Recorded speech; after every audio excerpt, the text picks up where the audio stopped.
Hello, everybody. Welcome.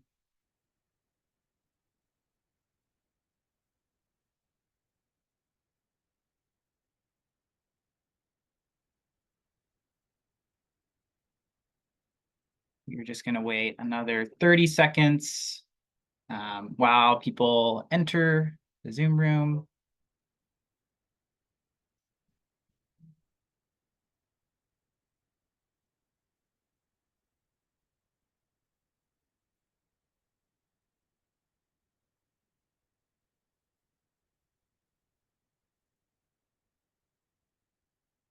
Great. As everybody gets their audio sorted, I just want to introduce myself. My name is Osamu, and I will be our MC tonight. I work for a group called Cascadia Consulting, and we're here with a large team of folks from the Air District, the Bay Area Air Quality Management District.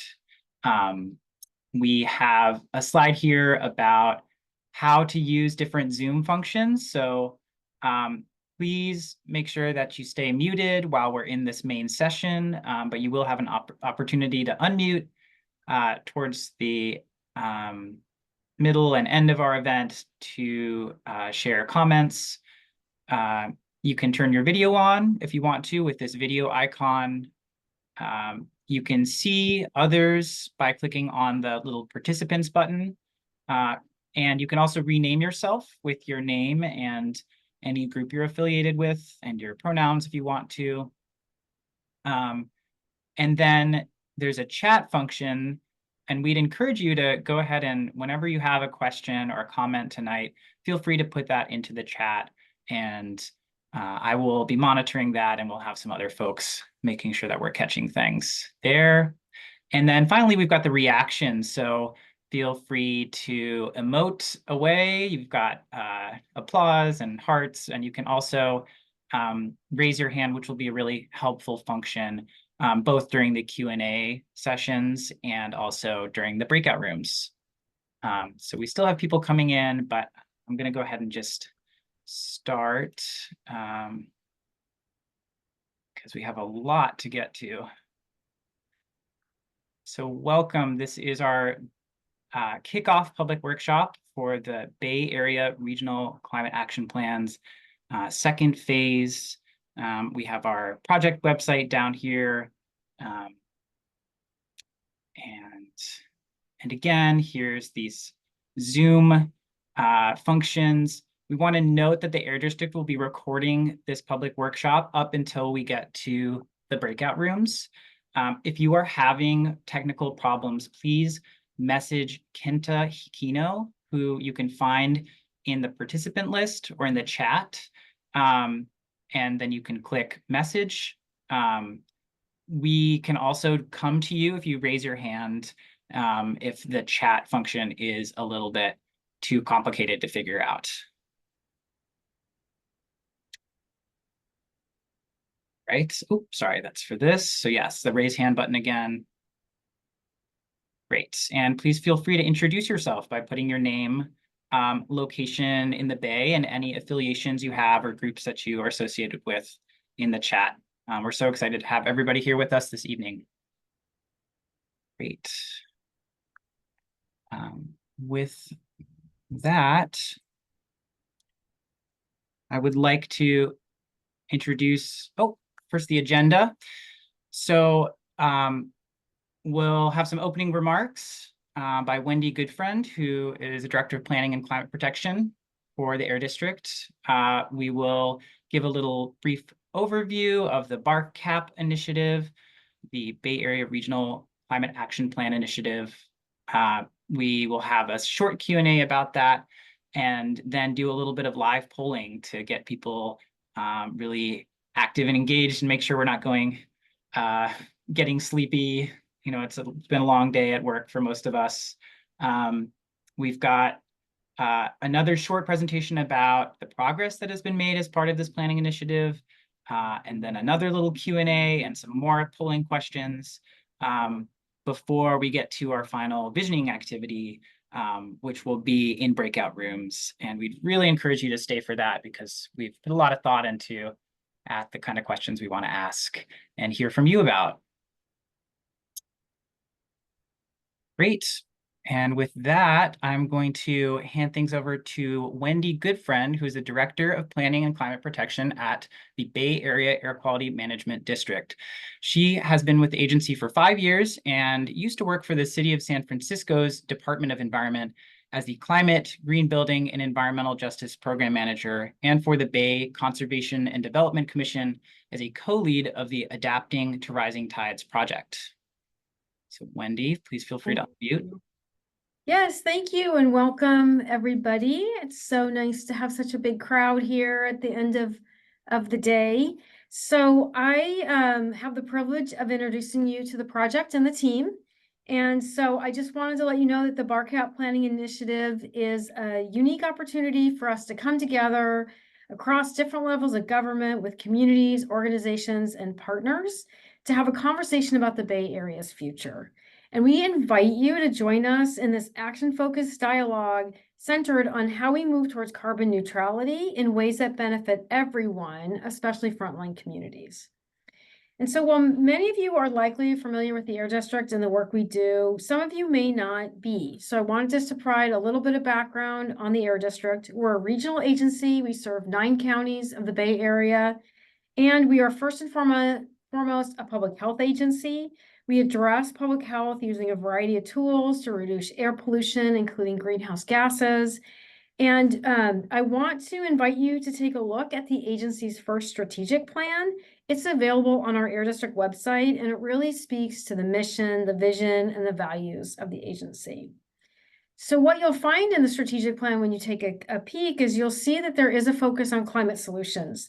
And at the Air District, we recognize the impact of climate change on local air pollution and public health. And we're focused on improving the disparate impacts of climate change on local communities while we reduce the region's contribution to global climate change. The project that you're here to learn about or participate in helping guide and direct tonight through your active participation in the polling and in the breakout rooms is the Bay Area Regional Climate Action Plan Initiative, or BARCAP for short. This is one of the ways that we're moving the needle. And you're going to hear tonight more details on this unique and exciting regional planning effort as you hear presentations from some of the team members. So tonight we're going to be in this workshop, and we want you to share your ideas and help us refine a vision for carbon neutral Bay Area, which this plan, the second phase of the BARCAP plan, will help us achieve. Specifically, we want you to share your thoughts on how we answer the question, what would it look like if we achieve our goal of carbon neutrality? So now I'm going to introduce the team, and that's my last task, so that's great. They gave me the easy task. And I'm going to pitch it over to Jameson. But first, let me just say that the team, you'll see folks' signatures on their Zoom screen. We've got a great team here from Cascadia, from Interethnica. They're our consultant team. I think that's everybody, but they'll introduce themselves. And then also from the Air District. So I'm going to throw the ball over to Jameson to introduce herself, and then the Air District team will go ahead and follow along. Thanks so much, and enjoy the workshop and participate actively. Thanks, Wendy. Hi, everyone. I'm Jameson Rogers-Goodson. I'm a Senior Advanced Projects Advisor in the Climate Protection Team at the Air District. And I will pop it over to Joshua Abraham. Thank you, Jameson. My name is Joshua Abraham. I'm actually working in a different division at the Air District. I'm with the Community Engagement Division. I'm really, really happy to be working with my colleagues in planning and climate change, planning and climate protection. Thank you all for spending your evening with us. Really exciting initiative we have here, and looking forward to the ideas that come forth. And I will pass on to Adam. Great. Thanks, Joshua. Good evening, everyone. So glad so many people are here with us tonight. I'm Abby Young. I'm the Climate Protection Manager at the Air District. I've been at the Air District for about 17 years, and it's a pleasure to be here. And I'm popping it over to Rich Chen. Hi, everyone. Welcome. My name is Rich Chen. I'm in the Climate Protection Division of the Air District, and I am going to pass it over to my colleague, Monty. Thanks, Rich. Hi, everyone. Monty DePalma here. I'm a Senior Air Quality Engineer in the Climate Protection section. at the Air District, and I'll pass it to Forrest. Thanks, Monty. My name is Forrest Abbott-Lum, and I'm a senior environmental planner at the Air District. Popcorning it to Andrea.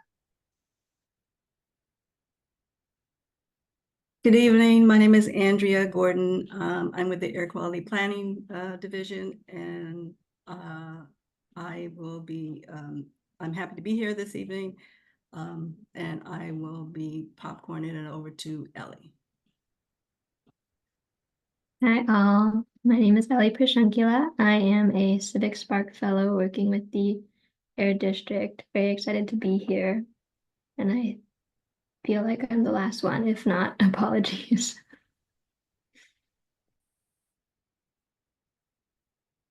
That's great. And from our consultant team, we've got myself, Maddie Siebert, and Kenta Hikino from Cascadia Consulting, and Mona Aboud from Interethnica. So thank you, everybody. And I just want to acknowledge how many great folks we have in the room, people who have been advocates in other Air District processes, and we're so happy to see you here. For example, we've got William Goodwin, one of the Air District's Community Advisory Council members, and probably other folks from the Community Advisory Council. So thank you for being here. Great. Well, with that, I want to hand it over to our first speaker, which will be Abby Young from the Air District. And I can't, oh, there we go. Great. Thanks so much, Asamu. And let's just keep it moving. Go on to the next slide. Great. So as you can see from these headlines, climate change is already happening and impacting the Bay Area. And these are just a sample of ways in which climate change is impacting our communities. The main thing to note is that these impacts are increasing in frequency and severity. So they're happening more and they're getting a lot worse. Next slide. These extreme weather events are being caused by climate change, which is fueled by the release of greenhouse gas emissions. And in the Bay Area, these greenhouse gases come from a variety of sources, as you can see here. All of these different sectors of the economy emit greenhouse gas emissions, usually because of the fossil fuel-based energy they emit, or the waste that we're producing, except for natural and working lands, agriculture and natural and working lands, the sector on the right. Within this sector, there are some greenhouse gases that do get emitted, primarily gases that are expelled by cows on dairy farms and rangelands, but also from agricultural equipment. But these lands, we're talking about agricultural lands, rangelands, wetlands. They also grab carbon out of the air and store it in trees, bushes, crops, and other kinds of vegetation. So that makes this sector serve as both a source of emissions and a sink, or like a receptacle of greenhouse gas emissions. Next slide. Now, taking action to reduce greenhouse gas emissions and increase these sinks can bring a variety of benefits to our communities, such as improving outdoor air quality, a lot of health benefits, reducing disease, premature deaths, also just making the buildings that we live in and work in and learn in more energy efficient, more healthy. It can improve transportation access and options. It can expand our access to nature and recreation. It can create economic opportunities by creating businesses and jobs, and can just save us money, reducing our utility bills. Next slide, please. So what prompted this planning effort? Well, the EPA ran a national grant program for states and metropolitan areas across the country to do comprehensive climate action planning. The Air District received one of these grants to lead a regional planning effort for these 8 Bay Area counties highlighted on this map. This grant is funding the Bay Area Regional Climate Action Plan Initiative, or BARCAP, as Wendy introduced it, which has rolled out in 2 phases. The first phase was to produce a quick and focused priority climate action plan, which focused on just specific portions of the transportation sector and the buildings sector of the economy. This priority plan was developed last year and submitted to the EPA last February. So what we're turning to now is the second phase, which is a full-scale economy-wide climate action plan. And this plan is due on December 1st next year. Now you'll notice that Santa Clara County is not included in this map. So that Santa Clara County received a separate grant from the EPA to pursue its own climate plan. And we're going to hear from the Santa Clara folks later in this presentation. Next slide. So we're hearing about a lot of different kinds of climate plans these days. Many of the cities and counties that you all live in might have their own local climate action plans. The state of California has a statewide climate plan called the Scoping Plan. So how does this regional plan, the BARCAP, fit in? This slide tries to make some distinctions and draw some similarities. Each type of plan focuses on a different geography and is implemented at a different level of government, excuse me, and a different scale.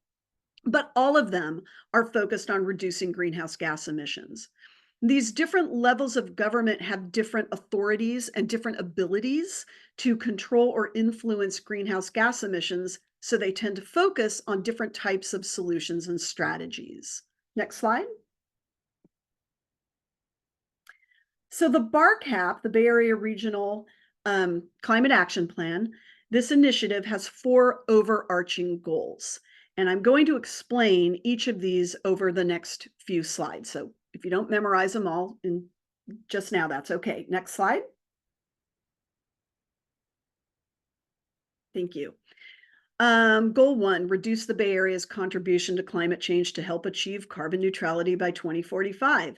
So in aiming to achieve this goal, the plan will have both near-term and long-term greenhouse gas reduction targets. And we're trying to mirror the state's adopted targets of reducing emissions 40% by 2030 and achieving carbon neutrality by 2045.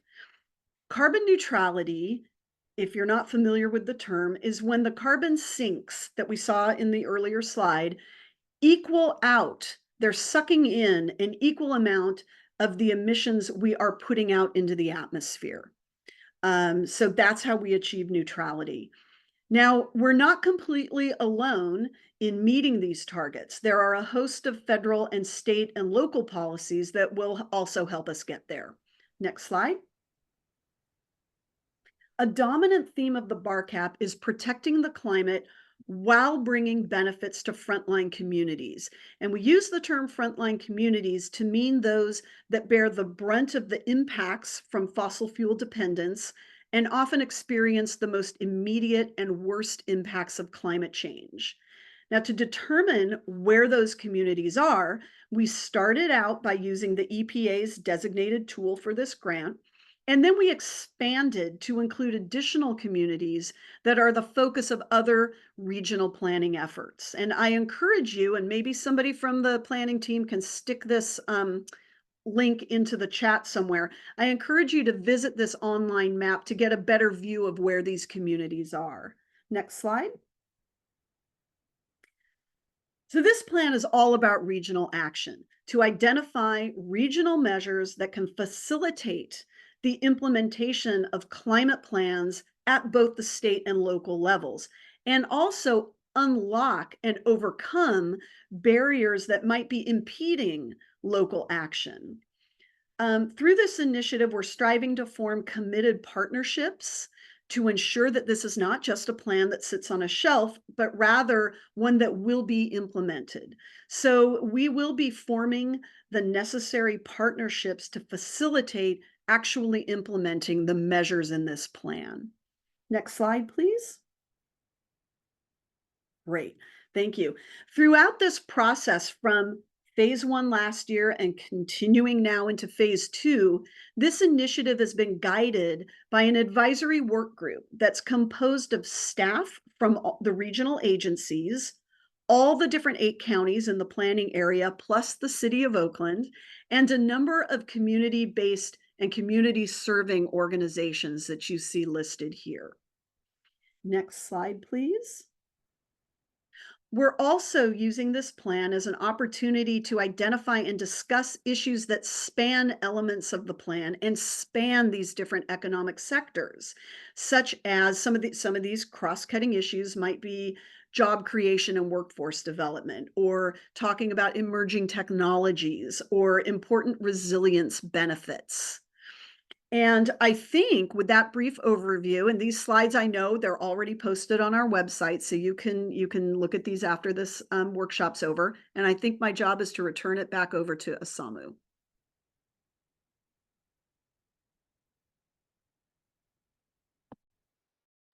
I think we had one more about just the timeline for the plan, Abby. Oh, is this me? Yeah, sorry. I was doing such a great job. I So forgot close, one of the so slides. close. Thank you. Yeah. Teamwork makes the dream work. Thank you, Asamu. Okay, the timeline. So what are we talking about? Through the rest of the fall and into the first couple of months of next year, we'll be working on developing the ideas for the measures in this plan. And we're going to be doing a lot of engagement with communities, local governments, stakeholders, and more public workshops. Then next year, we're going to be, the first half of next year, we'll be massaging those and working them into actual draft measures. And we will be doing some related analyses on things like workforce impacts, air quality impacts, benefits to frontline communities, and then some funding and potential, funding and financing strategies as well. And then we're going to be submitting the plan to the EPA on December 1st. I think I'm done now. Awesome. Thank you so much, Abby, for that overview. I know that was a lot of information, so we do want to pause for a moment to do a quick Q&A if anybody wants to use the raised hand function that we talked about to share your questions or comments. And I know we have at least one person on the phone.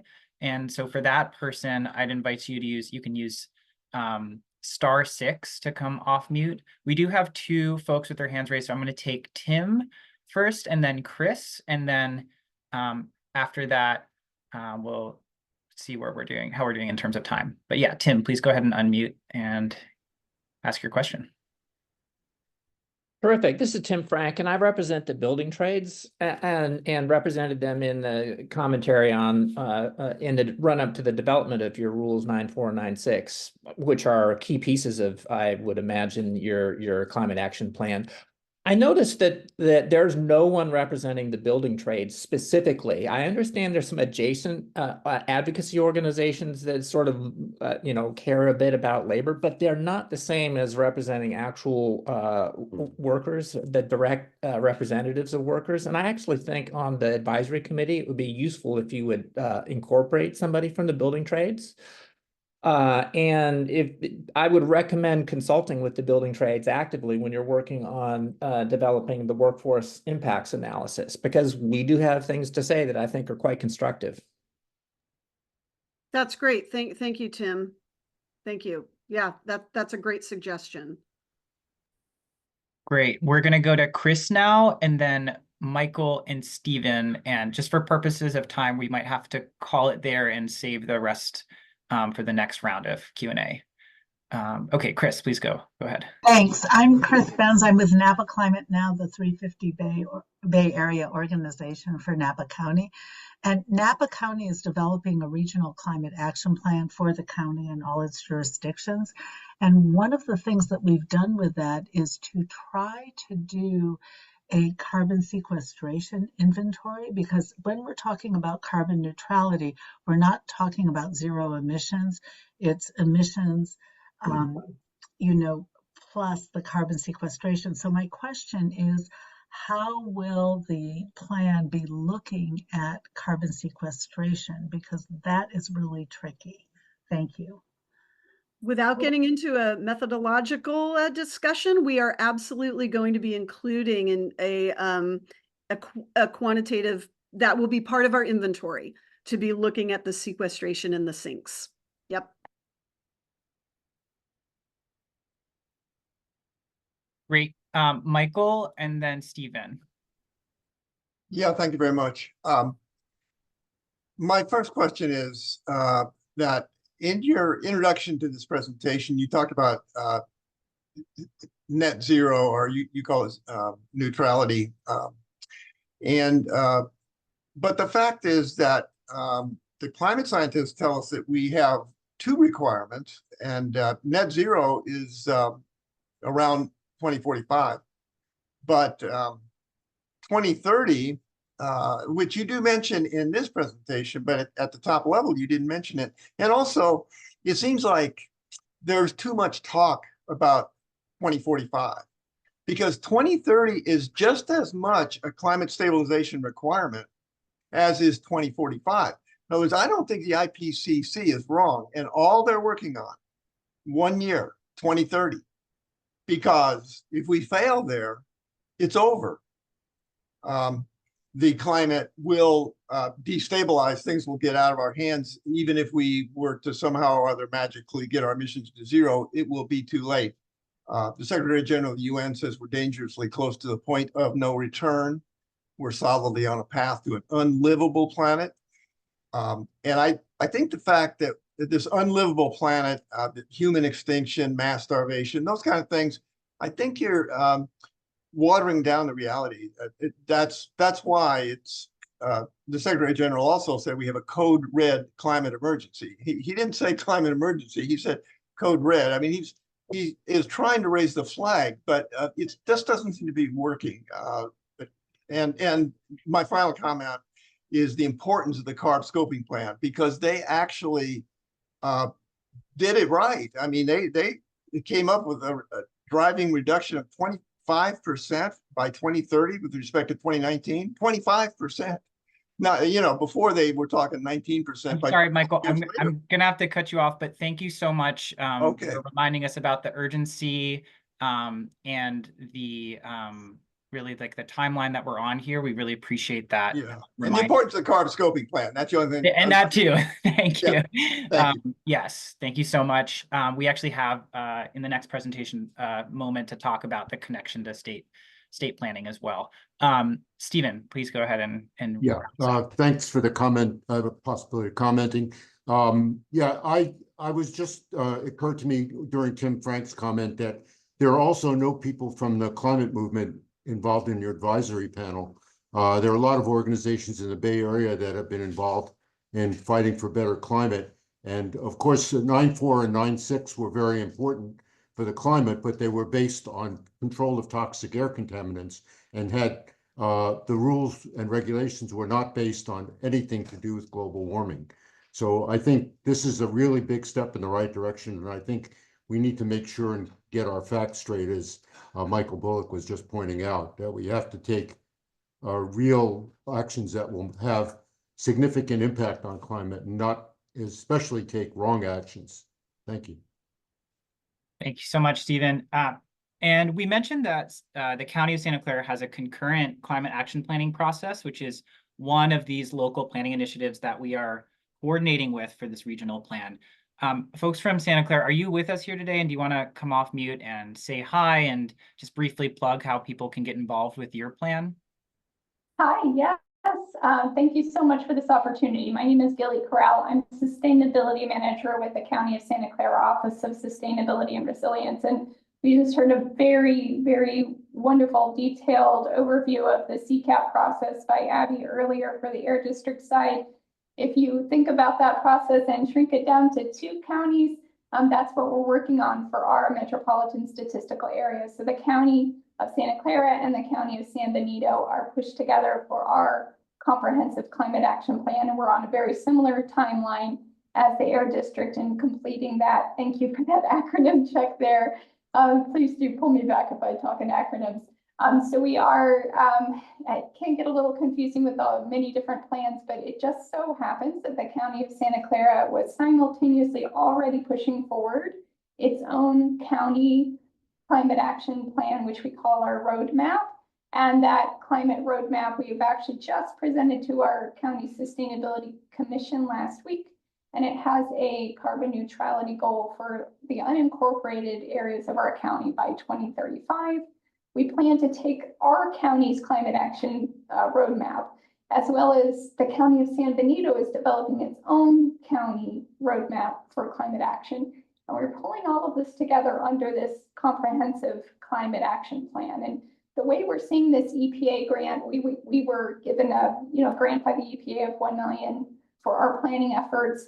And what we're trying to put together is with the different jurisdictions, climate action plans, and then we have our county climate action plan. What else could we do with this planning grant? What other areas could we explore into? I heard a speaker earlier talk about carbon sequestration. That's definitely a subject that we're looking to put more of our analysis power into. How can we lift up carbon sequestration and some of these other areas that maybe have not been as advanced as some of the other sectors in climate action planning? And I know I don't have a lot of time in this presentation. I'll just pause there, and I will absolutely put a link in the chat and just a quick note for reference.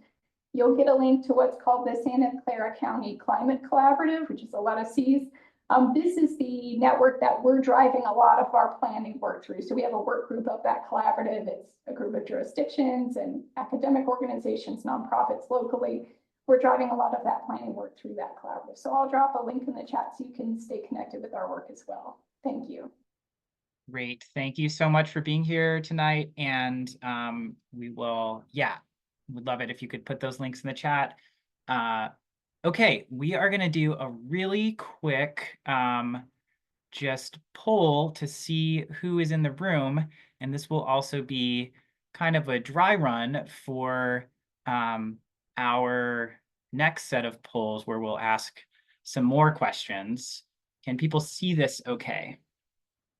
Okay, so what you're going to do is you can join a variety of ways. If you're at your computer, you can go to pollev.com/Cascadia, or you can join by text by sending the word Cascadia to 22333, or you can point your mobile phone at the camera at this QR code, and it should take you to the poll webpage. Okay, and the first question is, where do you live in the Bay Area? And we have these different sub-regions. So we have San Francisco, San Mateo, Sonoma, Napa, Marin, Alameda County, Contra Costa combined with Northern Solano County, Santa Clara County, or other. So yeah, we'd love to see where folks are joining from today. Thank you. I'll give you just a second to get oriented to this technology. We're already running about 10 minutes behind, unfortunately, but we will try to make that up in the next polling section. Okay. Great. Okay, I'm going to give it another 10 seconds just to get this in, just we can get a sense. So we're seeing pretty heavy San Francisco, San Mateo representation, and then pretty even in the other counties. Great. Okay, folks, I'm gonna pause this one now. Thank you for participating. And I'm gonna back out here. And the next thing we're interested in is seeing, seeing which kinds of climate action you are involved in. So you can actually choose multiple here. And the options that we have are, I am an advocate activist. I work on it professionally. I address it in my personal life, for example, by saving energy using public transportation or other means of reducing your contributions to greenhouse gas emissions. And I'm curious about the topic and want to learn more, which you could also be in addition to these other things, and then not sure if you're not sure if any of these apply to you. I myself, I think would probably answer yes to all 4 of the first 4. Okay. And if you're doing this from your phone by text, you can actually just text the different letters one after the other, and that should register here. Okay, great. I'm gonna wait 10 more seconds. Love to see all these different ways that people are contributing to climate action. It's so cool to see how you're using your time and your money and your energy. Okay. All right, I am gonna stop there, and we're gonna transition to our next presentation.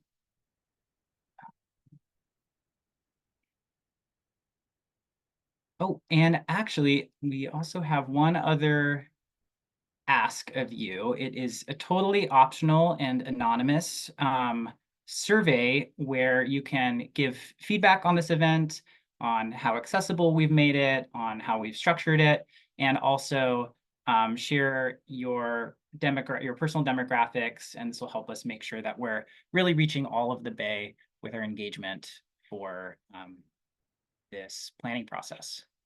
Okay. Next up, we have Jameson Rogers-Gibson, who will be sharing about our work to date. Let me just play from here. Can everybody see this? Okay, and this is the link to the feedback form. We will also put it in the chat. Thank you so much. It should only take 15 seconds of your time. All right, Jameson, please All unmute. right. Great. Thanks so much, Osamu, and hi, everyone. I am Jameson Rogers-Gibson, and I'm a Senior Advanced Projects Advisor in the Climate Protection team here at the Air District. And I'm also the staff lead for the BARCAP initiative, working with the amazing staff who introduced themselves earlier and other partners and consultants. And one of those partners is Gilly from Santa Clara County. We're really trying to work closely together and coordinate our respective efforts for the EPA grant. I just want to reiterate that we're so grateful that you joined us tonight. As Abby mentioned, we're currently in the 2nd phase of the BARCAP initiative, and we're not starting this work from scratch. Rather, we're aiming to build upon the work that's already happening across the region and at the state level too. So I'll walk you through some of these efforts in the next few slides. All right, so as you all know, the Bay Area and California are climate leaders nationally and globally. We must continue to exercise this leadership, as others shared in their comments earlier in the workshop, and do even more to achieve carbon neutrality and to do it in a way that benefits frontline communities. Over 70 jurisdictions in the BARCAP region have adopted local climate action plans. And as we've heard, the state has its own climate action plan that's focused on state level actions, the scoping plan. There are also many regional climate related plans as well, such as the Air District's 2017 Clean Air Plan and the Metropolitan Transportation Commission's Plan Bay Area 2050 Plus and Transit 2050 Plus. And these focus on land use and passenger vehicle travel and transit, respectively. And Metropolitan Transportation Commission, or MTC, is currently developing Plan Bay Area 2050 Plus, and it's informed by a lot of ongoing engagement. So we'll be looking to Plan Bay Area 2050 Plus and Transit 2050 Plus as a North Star, and integrating parts of those plans into the BARCAP for a holistic regional plan. Phase 2 of the BARCAP will build upon and complement these local, state, and regional efforts and other relevant climate planning related planning efforts too. Next slide. We also have outputs from our work for Phase 1 of the BARCAP initiative that will help shape Phase 2. They were developed through a thoughtful engagement process with extensive outreach involving over 150 stakeholders. And these stakeholders included public agency staff, CBOs, nonprofits, CCAs and utilities, and workforce training organizations and organized labor representatives. Next slide. Together with partners and stakeholders, we honed in on buildings and transportation as the priority sectors to focus on. And then we developed priority measures to reduce emissions from these sectors. And they include existing residential building decarbonization and mode shift through mobility hubs. And both measures focused on frontline communities. Together, we developed a set of design principles and a list of key benefits and disbenefits. And I'll describe both in more detail in the next 2 slides. And we co-developed suggestions for implementation grant proposals and partners and 2 regional agencies, BAREN, which is part of the Association of Bay Area Governments, and MTC further fleshed out those ideas into proposals that they submitted. Next slide. As part of plan development during phase 1, we analyzed how potential transportation and buildings measures might maximize key benefits and minimize potential disbenefits for frontline communities. The list of the benefits and disbenefits on this slide focus on the impacts that frontline communities in the region have shared are of highest interest to them. The list is based in part on findings from recent community engagement that was conducted by local governments and regional agencies for their climate-related plans, and then refined by an external roundtable of organizations who work closely with many of these communities, including Emerald Cities, Greenlining Institute, Poder, and Transform. And more detail is available on all of this is available on our website. For phase 2, we'll be expanding this list to include other sectors as well. Next slide.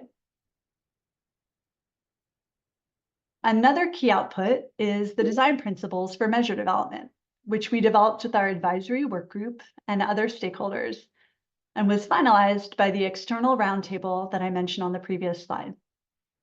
EPA provided us with its criteria for measures for this effort, including that they must reduce greenhouse gases, be regional in nature, benefit frontline communities, and more. However, as you know, measures can be designed in a whole host of different ways to meet these goals. The design principles that are listed here on this slide served as guiding values to help shape the measure development process. Once again, more detail on these design principles is available online. And we'll be revisiting the design principles to guide measure development for phase 2. Next slide. The current phase of the BARCAP initiative, phase 2, will leverage the extensive engagement, measure development, and other key outputs from phase 1. And there will be additional engagement and deep work with stakeholders through the many different types of engagement activities listed here on this slide.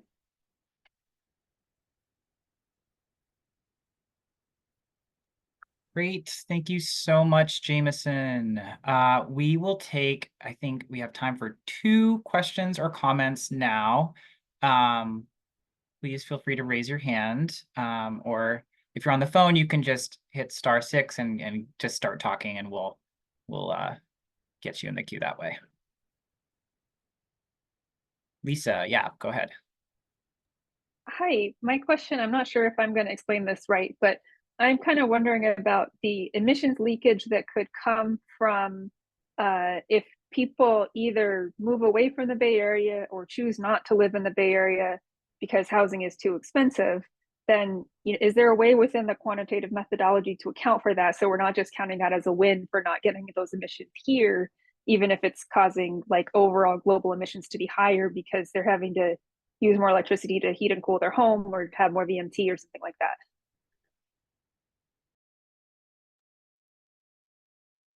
Abby or Jameson? Yeah, that's a tough one because that's a difficult thing to quantify, and it's there's a lot of ways to define that, but I think that's a very good comment. And we're in the kind of midst of working on the inventory now, so I think that's something that we'll take a look at. I think it's absolutely a good topic for discussion with regard to the inventory. Thank you for that. Great question. Anyone else? Yes, Rebecca.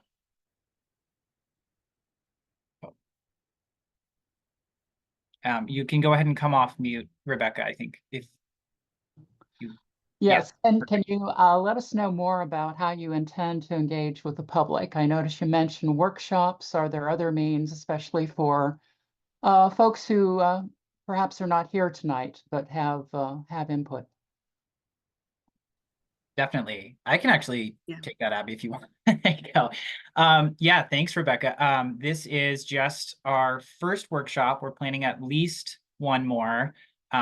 We mentioned, actually, let me just go back a slide so you can see the list. I know we went over it quickly. We have already done quite a bit of local government outreach, as well as convened some technical work groups. This is the first of the public workshops. We have a series of priority community workshops, or frontline communities was another term we used in this presentation, with those folks that you can see on the mapping tool, with key advocates from different neighborhoods that are already bearing the burden of climate change disproportionately. And then also some potentially focus groups, which will be small compensated convenings to get input on implementation of some of these different measures, and really trying to iron out some of the details there about how those are written. And then we will also be developing a survey, which will be launched later this year, or potentially in 2025. And then there's also missing from here going to be an online platform called Conveyo, where you can comment on documents and submit a written comment that way. So there's a lot of different ways that you can give input. And I think a first step is to go to the website. We'll be updating that with different timings of these different events and survey and things like that. And also you can send an email to the email that we'll provide at the end of this workshop tonight. Tim, I think we're gonna ask you to maybe hold your comment and instead keep chugging along, but please bring that thought to the breakout rooms. We'll have note takers who can record your thoughts there and make sure that it gets back to the project team.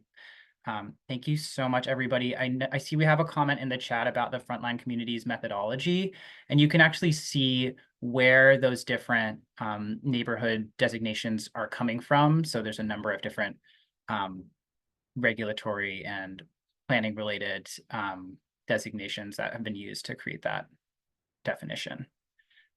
Great. Okay.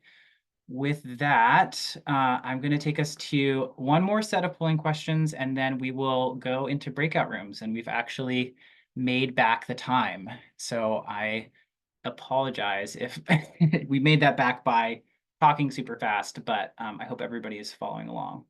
Okay, here we go. I'm going to share screen again with...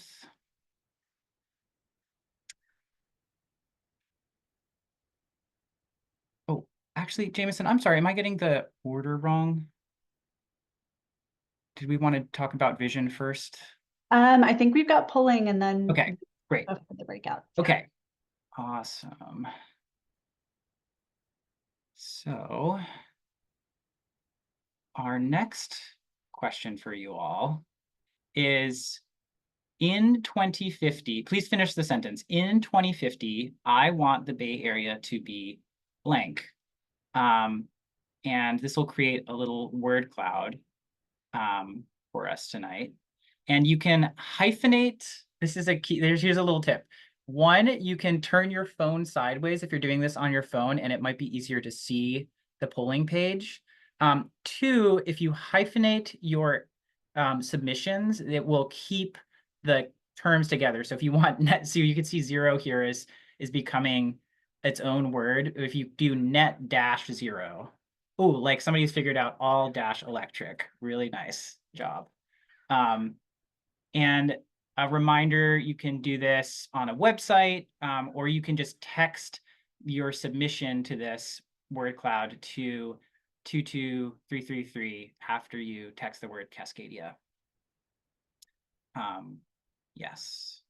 And you should be able to submit multiple times, so feel free to keep going. I'm loving what we're seeing here, a big above the bay growing in front of our eyes. Oh, it's actually, I can't even look at it. It's shifting too fast. Okay, I'm gonna give us, let's give us like 10 more seconds because this is so fascinating. And I think we can make some assumptions here about like climate and change being actually for one word or one phrase. Really awesome.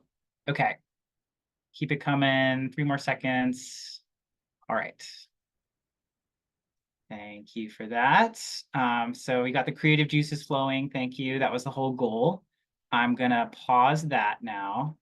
And we will save and share out these results.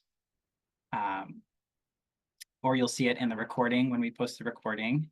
The next question is, what do you see as the greatest opportunities for regional climate action? So again, you can go to the webpage or text your response here.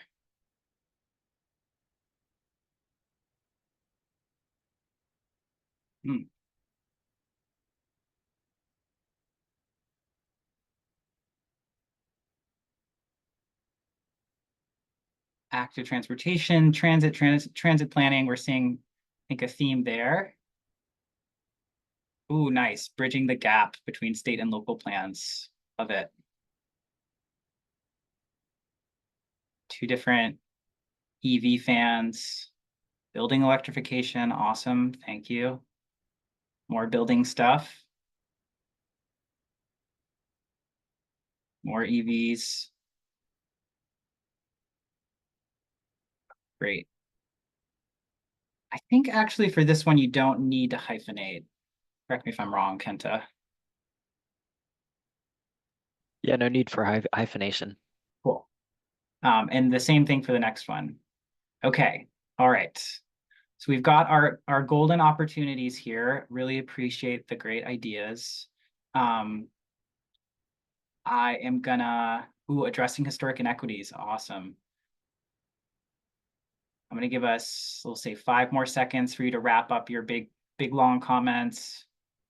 Transit, some more transit heads. Improving natural lands. Okay. And now I'm gonna pause that. Got 2 more questions. This one is now the question is, what are the greatest challenges? What do you see as the greatest challenges for regional climate action? Equity, immediately.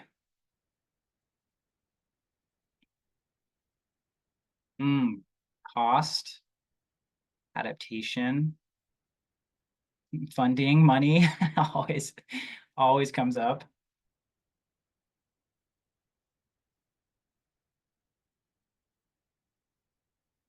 Gaining public support and gaining visibility to the public, to politicians, systemic inequities, again, money, who's going to pay for these measures, expense, maybe feeling doomed to fail, thinking we can't do it, getting political buy-in, short-term affordability versus extinction. Wow, yeah.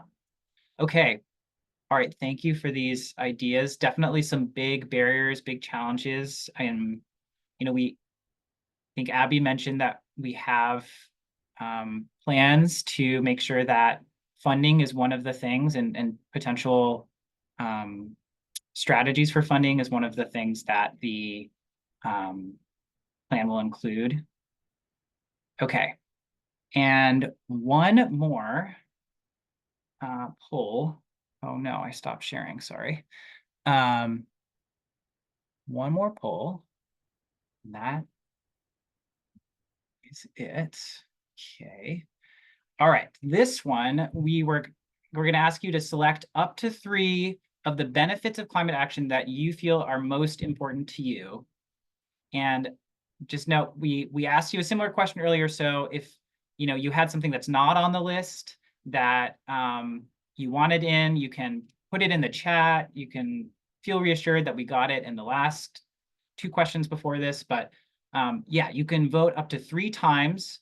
And we have A, public and community health, B, transportation access and affordability, C, housing quality and security, D, access to clean, reliable, affordable energy, E, job creation and workforce development, F, protecting communities from climate change impacts, which is by far our leader right now, G, community engagement, awareness, and capacity, and H, access to affordable, healthy foods, H for healthy.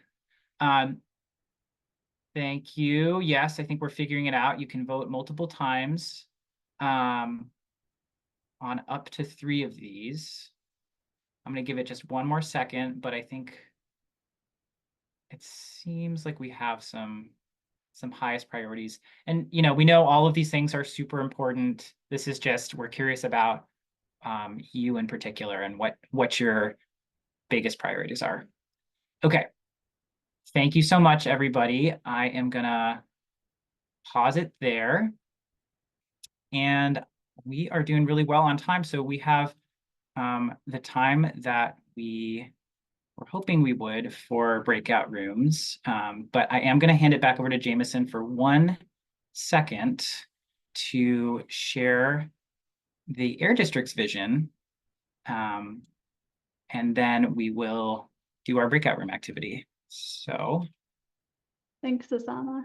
Yeah, please go ahead, Jameson. Alright. Share screen. Great. Well, thank you all so much for participating in that poll. It was inspiring and really insightful for us to see the word cloud, to see just the different ideas that y'all had, the opportunities and challenges that you raised, as well as what benefits matter most to all of you. We at the Air District have been thinking about similar questions with our advisory work group and others to help inform a draft vision that will help guide development of the Regional Climate Action Plan. So the draft vision is here on this slide, and I'll read it really quickly. Together, we envision a Bay Area where achieving our climate goals fosters thriving communities, healthy natural systems, and a sustainable and prosperous economy. On the path to that future, we will create family-sustaining jobs, inspire innovation, improve air quality and public health, and prioritize environmental justice. So this vision, it is draft and it is evolving. And we'd like to spend just a minute or 2 getting feedback from you on the vision. So please enter your just initial reactions or thoughts or other feedback in the chat.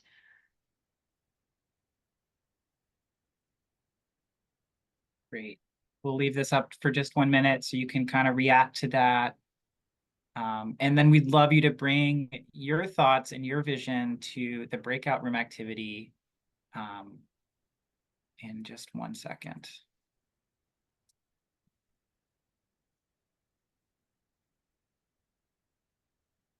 All right, looks like we got a comment about tweaking the last part to be while prioritizing. Yes, great feedback.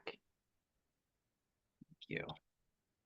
Okay, and we got some additional suggestions about the wording. Thanks.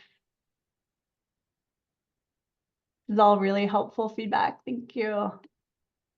Yeah. Yeah, so feel free to keep putting any other suggestions in there. We want to hear from you, and we'll consider your comments and feedback as the vision continues to be refined. And in just a moment, as we go into breakout rooms, we're really interested in hearing from you about what it would look like to you if we achieved our climate goals that include carbon neutrality,